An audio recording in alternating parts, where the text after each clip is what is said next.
चलिए, तो अब हम बात करेंगे 4 ब्रश 4 पोल जनरेटर के बारे में। राइट, ये हम बेसिकली यूज करते हैं हैवी लोड्स के लिए। द जनरेटर में have 4 field windings and 4 brushes in case of certain heavy duties generator. जहां हम हैवी ड्यूटीज जनरेटर यूज कर रहे हैं वहां पे हम 4 ब्रश और 4 पोल जनरेटर यूज करेंगे। Show the wiring diagram of this type of generator, है ना, यहाँ इसने दर्शाया हुआ है, दिखाया हुआ है, ये वायरिंग डायग्राम है ना। तो इजिली इसने क्या किया है, यहाँ हम अभी तक 2 पोल शू के बारे में देख रहे थे, है ना, और 2 कार्बन ब्रशेज हमने लिए हुए थे। तो अब इसने क्या कर दिया, अगर हैवी लोड है तो हमें ये ब्रशेज, ये पोल शू का नंबर ऑफ पोल शू बढ़ाने होंगे और ये ब्रशेज बढ़ाने होंगे, है ना। तो ये हैवी ड्यूटीज के लिए होगा आपका। अब हम बात करेंगे इंटरपोल जनरेटर की। राइट, इंटरपोल जनरेटर के बारे में हमने कम्यूटेशन में पढ़ा था। अब उसी को ध्यान में रखते हुए, उसी पिछले बेसिक बैकग्राउंड से ही हम आगे की चीज अब इंटरपोल की सीखेंगे।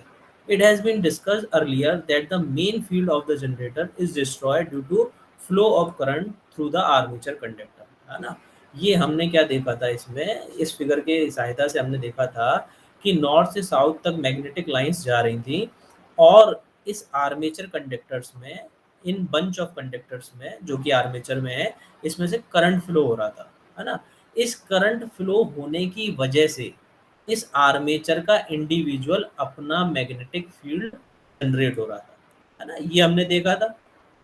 और हमने स्क्रू रूल लगा के देखा था, ये कुछ इस डायरेक्शन में और इसके अपोजिट डायरेक्शन में यहाँ ये मैग्नेटिक फील्ड जा रहे थे, है ना, जिससे क्या हो रहा था, ये प्लेन डिस्टर्ब हो रहा था, ये प्लेन कुछ यहाँ शिफ्ट हो जा रहा था, है ना, जिससे यहाँ कार्बन ब्रशेस लगे होने की वजह से आर्किंग प्रोड्यूस हो रही थी, है ना, ये हमने देखा था।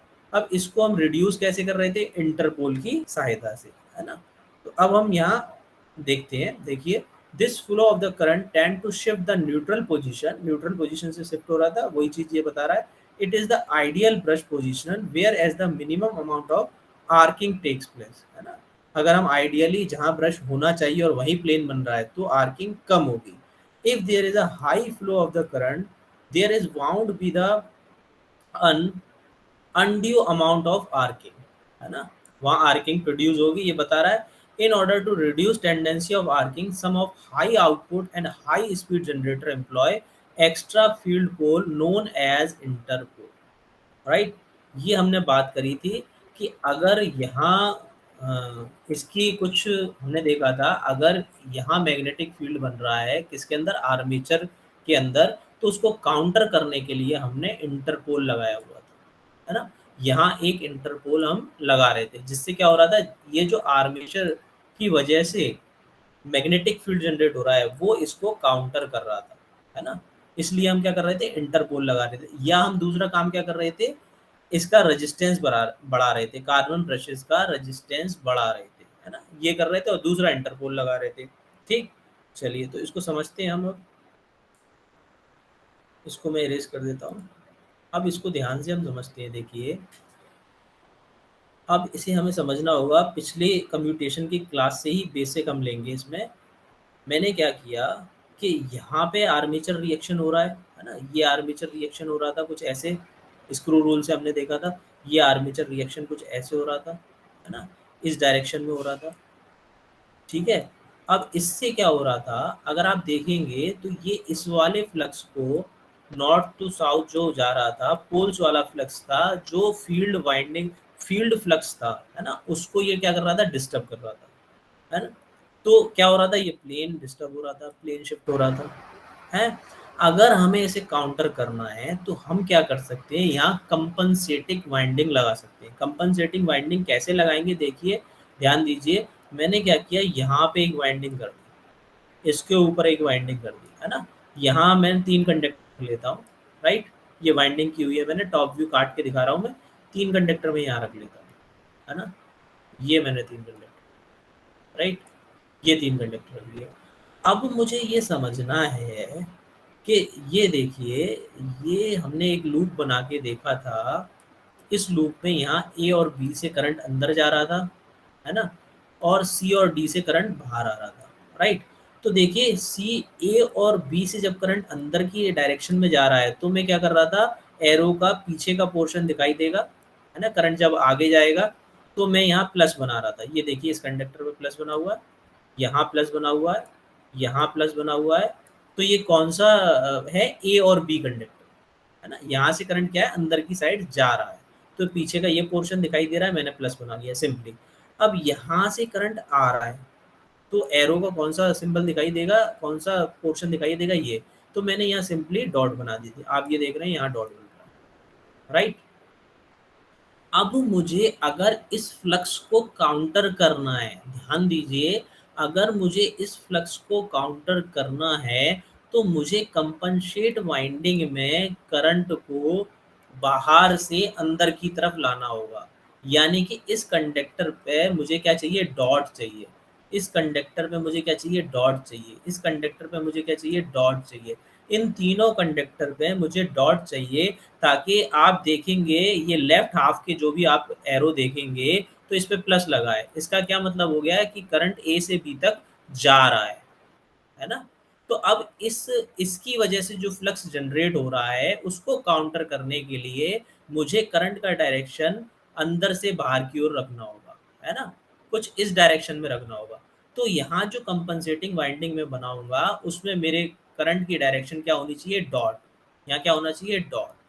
तब वो क्या करेगा, इन कंडक्टर की वजह से जो मैग्नेटिक फील्ड जनरेट हो रहा है उसको काउंटर करेगा, राइट। अब आप इजीली इसी हिसाब से इसको भी समझ सकते हैं, यही सेम लॉजिक यहाँ भी लगेगा। अब देखिए सी और डी में हमने समझा था करंट बाहर से अंदर की ओर जा रहा है, आ रहा है ना, बाहर से अंदर की ओर, आपकी साइड से मेरी साइड आ रहा है। तो मुझे यहाँ पर क्या रखना पड़ेगा, प्लस सिंबल। आप समझ रहे हैं, यानी कि करंट अगर इस राइट हाफ में करंट अगर अंदर से बाहर की तरफ आ रहा है तो मुझे कंपनसेटिंग वाइंडिंग बनाते टाइम ध्यान रखना होगा कि करंट बाहर से अंदर की ओर जाए, है ना, कुछ ये डायरेक्शन फॉलो करे, ये वाला डायरेक्शन फॉलो, है ना, तब ये इसको काउंटर कर पाएगा, राइट। ये हमने समझा। अब देखिए कंपनसेटिव वाइंडिंग लगाने के बावजूद भी, कंपनसेटिंग वाइंडिंग लगाने के बावजूद भी हम आर्मेचर आर्मेचर मैग्नेटिक फील्ड जो बना रहा है, आर्मेचर रिएक्शन को कम नहीं कर पाते। क्यों नहीं कर पाते, देखिए ध्यान दीजिए, इसको अब हम समझते हैं। ये अगर मैं एक लाइन यहाँ से खींच दूँ सेंटर से ले जाता हुआ, ये मैं डिजिटली ड्रॉ नहीं कर पा रहा हूँ एक्चुअली, ये सेंटर से ले जाते हुए अगर मैं ये दो लाइनें खींच दूँ तो केवल ये तीन कंडक्टर और ये कंडक्टर, मेरा कहने का मतलब है ये पोर्शन, केवल मैं इस पोर्शन को काउंटर कर पाया, केवल इस पोर्शन को मैं काउंटर कर पाया, है ना। सेम ऐसे इधर अगर मैं आ जाऊं तो मैं केवल इस पोर्शन को काउंटर कर पाया, ठीक।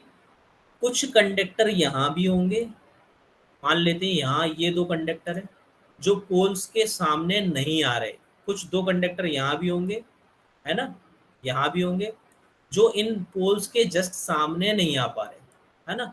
तो इनके अंदर जो भी मैग्नेटिक, इन कंडक्टर की वजह से जो भी मैग्नेटिक लाइंस बन रही हैं, जो भी फ्लक्स जनरेट हो रहा है वो काउंटर नहीं हो पाएगा, है ना, उसको हम रिमूव नहीं कर पाएंगे। किसके थ्रू, कंपनसेटिव वाइंडिंग के थ्रू, राइट। तो उसको रिमूव करने के लिए अब अगर हम कुछ ऐसा कर लें, अब मेरा कहने का तात्पर्य ये है, हम कंपनसेटिव बाइंडिंग नहीं लगा रहे, हम कुछ ऐसा कर लेते हैं कि ये फाई ए बने ही ना। फाई ए का मतलब देखिए, ये जो आर्मेचर रिएक्शन की वजह से ये फ्लक्स जो जनरेट हो रहा है, अगर उसका मैं डायरेक्शन देखूं फाई ए, तो ये नीचे के डायरेक्शन में, देखिए ये फाई ए है ना, इसका डायरेक्शन का है नीचे की साइड, राइट। ये डायरेक्शन में फाई ए लग रहा है, फाई ए क्या है, आर्मेचर फ्लक्स, है ना। तो अगर मैं इस आर्मेचर फ्लक्स को ही जनरेट ना होने दूं, पूरे होल अमाउंट आर्मेचर फ्लक्स को मैं जनरेट ही ना होने दूं, तो मेरा काम बन जाएगा, है ना। तो देखिए इसके लिए हम क्या करते हैं, हमने इंटरपोल लगा दिया। अब मेन टॉपिक की हम बात करें तो हमने इंटरपोल लगा दिया, राइट। ये इंटरपोल लगा दिया, एक यहाँ और एक यहाँ, इस डायरेक्शन में, ठीक है। अच्छा, बुक्स में ये अक्सर कन्फ्यूज़न रहता है कि मैं यहाँ को नॉर्थ रखूँ, यहाँ नॉर्थ रखूँ या यहाँ साउथ रखूँ या यहाँ साउथ रखूँ। ये बुक्स में आपको हर जगह कन्फ्यूज़िंग रहेगा, है ना? थोड़ा-सा। तो आपको नॉर्थ कहाँ रखना है, साउथ कहाँ रखना है, उसके लिए आप खुद चेक करिए। देखिए, मैं यहाँ नॉर्थ रख के देखता हूँ पहले। मैं हिडन एंड ट्रायल मेथड से पहले यहाँ नॉर्थ रख लेता हूँ, राइट? और यहाँ साउथ रख लेता हूँ। और मुझे पता है आर्मेचर रिएक्शन कहाँ है, नीचे के डायरेक्शन में, ये लगा हुआ है फाई ए, है ना? नीचे के डायरेक्शन में यहाँ लिख देता हूँ। फाई ए कहाँ है, नीचे के डायरेक्शन में, नीचे की तरफ। अब याद करिए, नॉर्थ से साउथ तक जाएगा। नॉर्थ से मैग्नेटिक लाइंस कहाँ से जाती है, नॉर्थ से साउथ, नॉर्थ से साउथ, है ना? तो फ्लक्स की टेंडेंसी कहाँ जा रही है, नॉर्थ से साउथ अगर ये जा रही है तो फ्लक्स कहाँ जा रहा है, फाई, जो इंटरपोल का हम फाई ले रहे हैं, आई कर देता हूँ, फाई आई इंटरपोल्स के लिए। तो ये जो फाई आई जा रहा है वो कहाँ जा रहा है, वो भी नीचे के डायरेक्शन में। तो इससे हमें क्या लाभ हुआ, ये हमने क्या किया, फाई ए नीचे जा रहा था और फाई आई इंटरपोल की वजह से जो फ्लक्स जनरेटर है वो भी नीचे जा रहा है। तो हमने क्या किया, इस आर्मेचर रिएक्शन को और बढ़ा दिया, आर्किंग और ज्यादा प्रोड्यूस होगी। अगर हम क्या करेंगे, नॉर्थ ऊपर रख देंगे और साउथ नीचे रख देंगे। बात समझ में आ रही है, ये हमने खुद करके देखा है ना। अब हम क्या करते हैं, नॉर्थ को नीचे रख के देखते हैं, साउथ को ऊपर रख के देखते हैं, फिर देखते हैं इफेक्ट क्या होगा, राइट? ये ले लेते हैं, राइट? अब देखिए, अब मैंने क्या किया, नॉर्थ को नीचे यहाँ रख लिया इस इंटरपोल पे और साउथ को यहाँ रख लिया। अब इन फ्लक्स की वजह से फ्लक्स कहाँ जनरेट होगा, ऊपर की साइड, नॉर्थ से साउथ जाएंगी, है ना? मैग्नेटिक लाइंस हमेशा नॉर्थ से साउथ जाएंगी, ये आपको याद रखना है। तो ये नॉर्थ से साउथ जाएंगी तो फाई आई की वैल्यू क्या होगी, डायरेक्शन क्या होगा, ऊपर की साइड। तो जो इंटरपोल की वजह से फ्लक्स जनरेट हुआ वो इसको काउंटर करेगा, यानी कि फाई ए नीचे जा रहा था और इंटरपोल की वजह से जो रिएक्शन हुआ वो ऊपर की साइड हुआ, तो ये फ्लक्स काउंटर हो जाएगा, राइट? तो आपको नॉर्थ और साउथ रखते टाइम विशेष ध्यान रखना है कि ये डायरेक्शन इसका ऊपर की साइड रहे, फाई आई का डायरेक्शन ऊपर की साइड रहे फाई ए के कंपैरिजन, तभी ये काउंटर हो पाएगा, राइट? अब हम बात करेंगे कि इसमें जो हमने टर्न्स लगाए हैं, इसमें अगर मैं टर्न्स लगा रहा हूँ तो इसमें कितना करंट होना चाहिए, राइट? इसको मैं कितनी सप्लाई दूं कि ये सफिशिएंट अमाउंट में इस फाई ए को नल्लीफाई कर दे, है ना, बिल्कुल खत्म कर दे। तो इसमें आर्मेचर करंट की बराबर ही करंट सप्लाई करना पड़ेगा, आई ए, राइट? इसमें जितना आर्मेचर के अंदर जितना करंट फ्लो हो रहा है, आई ए, उतना ही आपको इंटरपोल वाइंडिंग में करंट की सप्लाई रखनी पड़ेगी, तभी ये फाई ए आपका डीमैग्नेटाइज हो पाएगा, राइट? तो ये हमें किससे लाभ मिलेगा, इंटरपोल से, ठीक है? तो ये देखिए, ये सब वही सारी चीज़ें इसमें लिखित में दिखा रहा है, जो अभी हमने ये समझी। ये देखिए, ये इंटरपोल लगाया हुआ इसने दिखाया यहाँ पे, है ना? अब हम बात करेंगे स्प्लिट फील्ड वाइंडिंग की। स्प्लिट फील्ड वाइंडिंग में इसने क्या किया है, 2 सेपरेट फील्ड सर्किट। अब इसने क्या किया, हम इसने कहा कि हम 2 सेपरेट फील्ड सर्किट लगा देते हैं, है ना? और जो कि कंट्रोल किससे होगी, रेगुलेटर से। तो ईच फील्ड सर्किट हमारी किससे रेगुलेट हो रही है, एक रेगुलेटर से। उसके लिए हमने एक रेगुलेटर लगा लिया। ये देखिए, यहाँ देखते हैं इसने क्या किया, ये एक सर्किट बनाया, यहाँ एक कुछ टर्न लगाए, और देखिए ये इससे जॉइन नहीं है, ये इसको ओवरलैप कर गया और यहाँ सर्किट लगाया, राइट? ये यहाँ लगा दिया। एक इसने यहाँ से टर्न बनाए और एक ये यहाँ से ले जाता हुआ ये यहाँ ले गया। अब इसने जो वाइंडिंग्स बनाई फील्ड के लिए वो स्प्लिट करके बना दी और इनको कंट्रोल किससे कर दिया, रेगुलेटर से। इस एक स्प्लिट वाइंडिंग को सेपरेट रेगुलेटर, है ना, रेगुलेट करेगा। वो जब हम रेगुलेटर पढ़ेंगे तब उसकी वर्किंग समझेंगे कैसे रेगुलेट करता है। फिलहाल ये समझिए कि रेगुलेटर 1 इसको रेगुलेट कर रहा है ना, रेगुलेटर 2 इसको रेगुलेट कर रहा है। तो सिंपली दो में स्प्लिट किया और एक एक एक इंडिविजुअल हमने रेगुलेटर लगा दिया, राइट? तो ये स्प्लिट फील्ड में आ जाएगा। अब बल्किंग फील्ड की अगर हम बात करें तो इसमें हम एक एक्स्ट्रा रेजिस्टेंस लगा देते हैं, है ना, एक्स्ट्रा रेजिस्टेंस लगा देते। देखिए, show a generator with a bulking field. Some of the generator are provided with extra conductor in the armature to purpose of better low speed. इससे क्या होगा, बेटर लो स्पीड परफॉर्मेंस आपको मिलेगी. Such type of generator are likely to produce excessive output high speed even on open circuit, है ना. अब अगर high speed पर है गाड़ी, आपकी स्पीड ज़्यादा है, आर्मेचर जो आरपीएम है वो ज़्यादा बन रहे हैं, तो एक्सेसिव करंट बनेगा. तो उस एक्सेसिव करंट को बनने से रोकने के लिए, अगर ज़्यादा अमाउंट में करंट बन जाएगा तो फील्ड जल जाएगा, है ना, पूरी फील्ड वाइंडिंग सारी जल जाएगी, डिस्टर्ब हो जाएगी, क्योंकि हीट ज़्यादा जनरेट हो जाएगी, है ना. तो उसको ना होने के लिए हमने क्या कर रखा है, इसमें एक एक्स्ट्रा रेजिस्टेंस लगा रखा है, राइट. अब देखिए, अब ये यहाँ इस ये एक्स्ट्रा रेजिस्टेंस लगा रखा है, राइट है. अब देखिए ये क्या कह रहा है, इसमें हम पढ़ेंगे जनरेटर ड्राइव. अब हमने ये देखा कि जनरेटर, ये सारी ऐसे ऐसे हम अरेंज कर रहे हैं सारी चीज़ें. अब ये जनरेटर ड्राइव कहाँ से ले रहा है वो हम सीखेंगे, है ना. अब जनरेटर ड्राइव कैसे ले रहा है, देखिए इसे फिगर के माध्यम से समझते हैं. अगर मैं इंजन की बात करूँ तो ये कनेक्टिंग रॉड है ना, बड़ी सिंपली हम समझ सकते हैं. ये मैं एक बड़ा सिंपल सा डायग्राम बना दे रहा हूँ रफली.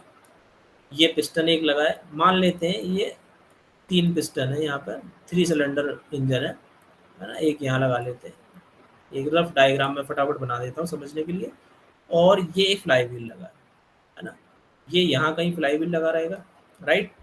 तो ये फ्लाई व्हील के ऊपर यहाँ से आप जब बाहर आएंगे, है ना, तो एक इस साइड तो ये फ्लाई व्हील है, और मान लो इस साइड यहाँ पे ये पुली है, यहाँ ये क्रैंक शाफ्ट पर ही एक पुली होगी, राइट. तो यहाँ अगर मैं इस फिगर की बात करूँ तो यहाँ कहीं फ्लाई व्हील लगा होगा क्रैंक शाफ्ट से अटैच, राइट. इसकी दूसरी साइड ये पुली लगी होगी, है ना, ये पुली लगी, ये किस पे लगी हुई है, देखिए क्रैंक शाफ्ट पे, है ना. ये कनेक्टिंग रॉड है, ये पिस्टन है, तो ये क्रैंक शाफ्ट पे ये पुली लगी है ना. इस पे हमने क्या करा, वी वेल्ड लगा दी, ये वी वेल्ड लगा दी, राइट. ये वी वेल्ड लगी हुई है कुछ ऐसे. अब ये क्रैंक रोटेट होगी तो ये पुली रोटेट होगी, ये पुली रोटेट होगी, तो हमने इस पे वी वेल्ड पुली लगा रखी, ये पुली लगा रखी है. इससे देखिए ये जनरेटर लगा हुआ है, ये जनरेटर भी रोटेट होगा, है ना. ये जनरेटर रोटेट होगा, ये फैन रोटेट होगा, ये रेडिएटर फैन है कूलिंग के लिए. हम जब कूलिंग सिस्टम पढ़ेंगे देखेंगे, आपने देखा भी होगा, तो ये रेडिएटर फैन है ना. और ये क्या है, जनरेटर. तो इसमें ये आर्मेचर रोटेट होगा जनरेटर के अंदर, है ना. अगर ऑल्टरनेटर है तो ऑल्टरनेटर रोटेट होगा, अगर आपका डीसी जनरेटर है तो डीसी जनरेटर का आर्मेचर रोटर होगा, एसी जनरेटर है तो आपका रोटर इसमें रोटेट होगा इस वी वेल्ड के थ्रू. ठीक है, ये ड्राइव कहाँ से ले रही है, इस क्रैंक शाफ्ट से, राइट. तो चलिए, इतना अभी हमने समझा. इसमें अगर आपका कोई डाउट है पहले वो ले लेते हैं, उसके बाद फिर सीखेंगे.